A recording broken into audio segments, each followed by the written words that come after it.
তব কথামৃতং তপ্ত জীবনম কবিভৃরিতং কল্মষাপহম শ্রবণমঙ্গলং শ্রীমদাততম ভুবি গৃণন্তি এ ভুরিতা জনা। শ্রী শ্রী রামকৃষ্ণ কথামৃত, চতুর্থ ভাগ, একবিংশ খণ্ড, তৃতীয় পরিচ্ছেদ। মারোয়ারি, মৃত্যুর পর কি হয়, মায়া কি, গীতার মত। মারোয়ারি ভক্ত বলিলেন, মহারাজ, মরলে কি হয়? শ্রীরামকৃষ্ণ বলিলেন, গীতার মতে মরবার সময় যা ভাববে তাই হবে। ভরত রাজা হরিণ ভেবে হরিণ হয়েছিল, তাই ঈশ্বরকে লাভ করবার জন্য সাধন করা চাই। সারা দিন তাঁর চিন্তা করলে মরবার সময়ও সেই চিন্তা আসবে। তাহলে মারোয়ারি ভক্ত একটি মূল্যবান প্রশ্ন করলেন ঠাকুরের কাছে, যে মানুষ মরলে কি হয়? ঠাকুর তার উত্তরে বললেন, গীতার মতে মরবার সময় যা ভাববে তাই হবে। অর্থাৎ মরবার ঠিক আগের মুহূর্তে, সেই মুহূর্তে যা আমরা ভাবব, আমাদের মনে যে চিন্তা উদ্ভাসিত হবে, সেইভাবে আমাদের পরের জন্ম হবে। তাই বলছেন, ভরত রাজা হরিণ ভেবে হরিণ হয়েছিল। ঠাকুর বলছেন, ঈশ্বরকে যদি আমরা লাভ করতে চাই, তাহলে আমাদের সাধন করতে হবে। যদি আমরা সর্বদা তাঁর সাধন চিন্তন করি, তাঁর কাছে যদি আমরা আমাদের ভালো মন্দ সব কিছু সমর্পণ করে আমরা তাকে ভালোবাসতে পারি, বিশ্বাস করতে পারি, তাহলে আমরা নিঃসন্দেহে তাঁকেই লাভ করব। যদি আমরা তাঁর বিষয়ে চিন্তা করার অভ্যাস না করি, তাহলে বিশেষ বিশেষ সময়ে তাঁর কথা চিন্তা করতে আমরা ভুলেই যাব। তাই ঠাকুর বারবার বলছেন, অভ্যাস আর সাধন। রাত দিন তাঁর চিন্তা করলে মরবার সময়ও সেই চিন্তাই আসবে। তাই আমাদের যতই সুখের সময় আসুক না কেন, তাঁর কথা আমরা যেন না ভুলি। এইটি ঠাকুরের কাছে আমাদের প্রার্থনা হবে। মারোয়ারি ভক্ত বলিলেন, আচ্ছা মহারাজ, বিষয়ে বৈরাগ্য হয় না কেন? শ্রীরামকৃষ্ণ বলিলেন, এরই নাম মায়া। মায়াতে সৎকে অসৎ, অসৎকে সৎ বোধ হয়। সৎ অর্থাৎ যিনি নিত্য পরব্রহ্ম, অসৎ সংসার অনিত্য। তাহলে মারোয়ারি ভক্ত আরেকটি প্রশ্ন ঠাকুরের কাছে করলেন। বললেন, বিষয়ে কেন আমাদের বিরাগ আসে না? বিষয় থেকে আমাদের আসক্তি কেন যায় না? ঠাকুর বলছেন, এরই নাম হলো মায়া। মায়ার অন্ধকারে অর্থাৎ অজ্ঞানতার অন্ধকারে আমাদের মনকে আচ্ছাদিত করে রেখেছে। তাই সৎকে আমরা ভাবছি অসৎ, আর অসৎকে ভাবছি আমরা সৎ।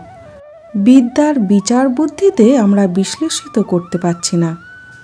আমরা ভুল পথে চলেছি, কিন্তু আমরা ভাবছি আমরা ঠিক পথেই যাচ্ছি। এই অনিত্য সংসারকে আমরা আঁকড়ে ধরে বসে আছি। আর যিনি নিত্য পরব্রহ্ম, আমাদের এই অজ্ঞাত দৃষ্টি দিয়ে আমরা দেখতে পাচ্ছি না। তাই আমরা এই মায়ারূপী অনিত্য সংসারকে আঁকড়ে ধরে বারবার কষ্ট পাই। মারোয়ারি ভক্ত বলিলেন, শাস্ত্র পড়ি, কিন্তু ধারণা হয় না কেন? শ্রীরামকৃষ্ণ বলিলেন, পড়লে কি হবে? সাধনা, তপস্যা চাই। তাকে ডাকো, সিদ্ধি সিদ্ধি বললে কি হবে? কিছু খেতে হয়। তাহলে মারোয়ারি ভক্ত বলছেন, এত শাস্ত্র পড়ি, কিন্তু ধারণা হয় না কেন? তখন ঠাকুর বললেন, পড়লে কি হবে? তপস্যা করা চাই।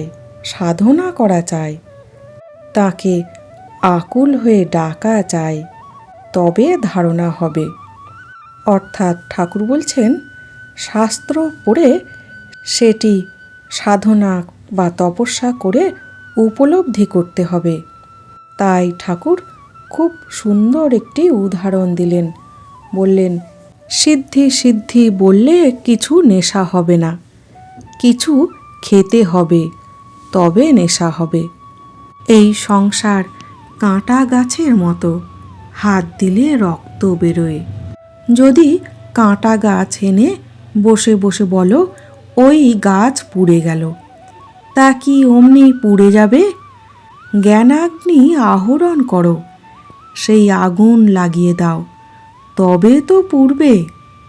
তাহলে ঠাকুর বলছেন সংসার কাঁটা গাছের মতো, হাত দিলেই রক্ত বেরোয়। আর বলছেন যদি কাঁটা গাছ এনে বসে বসে বলো ওই গাছ পুড়ে গেল, তা কি পুড়ে যাবে?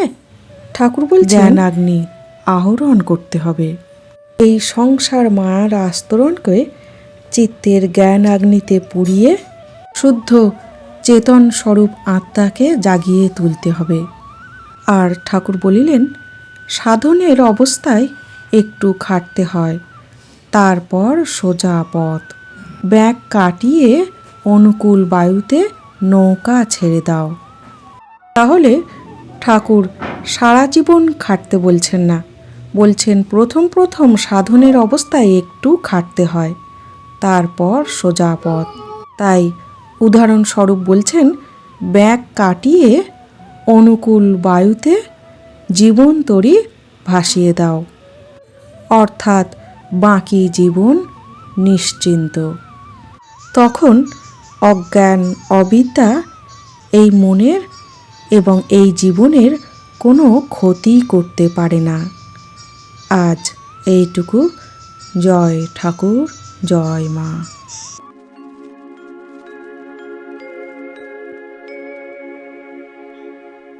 নিরঞ্জনম নিত্যমনন্তরূপম ভক্তানুকম্পা ধৃতবিগ্রহম বৈ ঈশাবতারম পরমীশমিদ্যম